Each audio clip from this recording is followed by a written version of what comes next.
बिस्मिल्लाहिर्रहमानिर्रहीम, अस्सलाम वालेकुम। मेरा नाम डॉक्टर असद महमूद है। आप हॉलीवुड स्टार विल स्मिथ को जानते हैं। कुरान पाक ने हॉलीवुड स्टार विल स्मिथ की जिंदगी बदल डाली है। वो बताते हैं कि कुरान पाक को मैंने हरफ बहरफ पढ़ा, ये आईने की तरह शफाफ है। ये इंकशाफात हॉलीवुड स्टार विल स्मिथ ने बिग टाइम पॉडकास्ट के प्रोग्राम में इंटरव्यू देते हुए हैरान इंकशाफात किए, जो मैं आपके साथ शेयर करना चाहता हूँ। दिमाग की खिड़की को खोल के सुनिएगा, बहुत कुछ सीखने का मौका मिलेगा।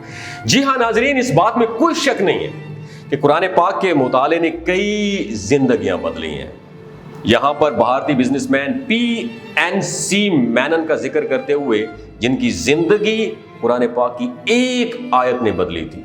अरबों डॉलर मलकियत की रियल एस्टेट और तामीराती कंपनी के मालिक का कारोबार जब तबाही के दहाने पर पहुंचा, तो एक दोस्त ने घर के बाहर सूरह आल इमरान की एक आयत लगाने को कहा, जिसका मतलब था, ट्रांसलेशन तर्जुमा ये था, अगर अल्लाह तुम्हारी मदद करेगा तो तुम पर कोई गालिब नहीं हो सकेगा, और अगर उसने मदद छोड़ दी तो फिर ऐसा कौन है जो उसके बाद तुम्हें हेल्प आउट कर सके। और मुसलमानों को अल्लाह ही पर भरोसा रखना चाहिए।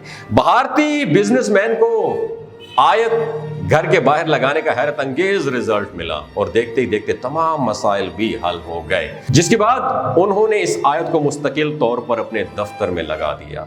हाल ही में बॉलीवुड के जाने माने चेहरे विल स्मिथ ने यह बताकर सबको हैरान कर दिया कि किस तरह कुरान पाक ने उनकी जिंदगी को इंस्पायर्ड किया। उन्होंने कुरान, उसके रूहानी असरात पर दिल खोल के बात की है। विल स्मिथ का यह इंटरव्यू पूरी दुनिया में वायरल हो रहा है, जिसमें वो बताते हैं कि मेरे लिए गुज़श्ता 2 साल इंतहाई मुश्किल थे, जिस दौरान मेरी तवज्जो स्पिरिचुअलिटी, रूहानियत की तलाश में गुजरी है, और मैंने तमाम मुक़द्दस किताबें पढ़ डाली। और ये मेरी ज़िंदगी का वो दौर था जब मैं अपने दिल को ज़्यादा से ज़्यादा वुसअत देना चाहता था। गुज़श्ता बरस कुरान पाक को हरफ बहरफ पढ़ा। कुरान पाक बहुत वाज़ेह और आईने की तरह शफाफ है। मुझे सादगी पसंद है। कुरान सादा है और इसमें चीज़ें शीशे की तरह बिल्कुल शफाफ हैं, और कुरान पाक में ज़िंदगी का हर पहलू वाज़ेह है। हम कुरान पाक पढ़ते हुए किसी भी गलत फहमी का शिकार नहीं हो सकते।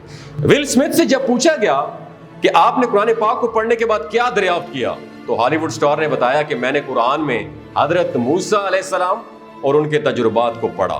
काश मैं बता सकता कि मुकद्दस किताब में हजरत मूसा अलैहिस्सलाम का कितनी बार जिक्र आया है। वो बताते हैं कि कुरान पाक में हजरत मूसा अलैहिस्सलाम का जितनी बार जिक्र हुआ, मैं हैरान रह गया। मुझे हजरत मूसा अलैहिस्सलाम की कहानी और उनके तजर्बे ने बहुत इंस्पायर्ड किया।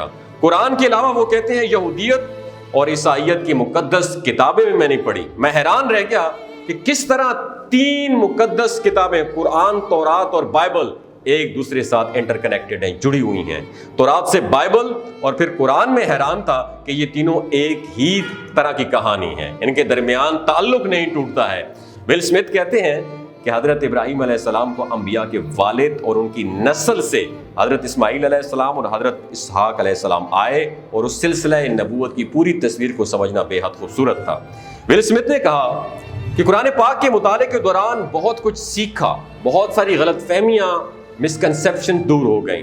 सोशल मीडिया पर विल स्मिथ को रूहानियत पर खुलकर बात करने और मुकद्दस किताबें पढ़ने का तजुर्बा शेयर करने पर काफ़ी ज़्यादा अप्रिशिएट किया जा रहा है। आप क्या कहते हैं विल स्मिथ के एक्सपीरियंस से और तजुर्बे से? अपना एक्सपीरियंस ज़रूर शेयर कीजिएगा। इस वीडियो को ज़्यादा से ज़्यादा शेयर कीजिए। हो सकता है इस वीडियो के तवस्सुत से अल्लाह ताला किसी की ज़िंदगी और दिल बदल दे। बहुत शुक्रिया।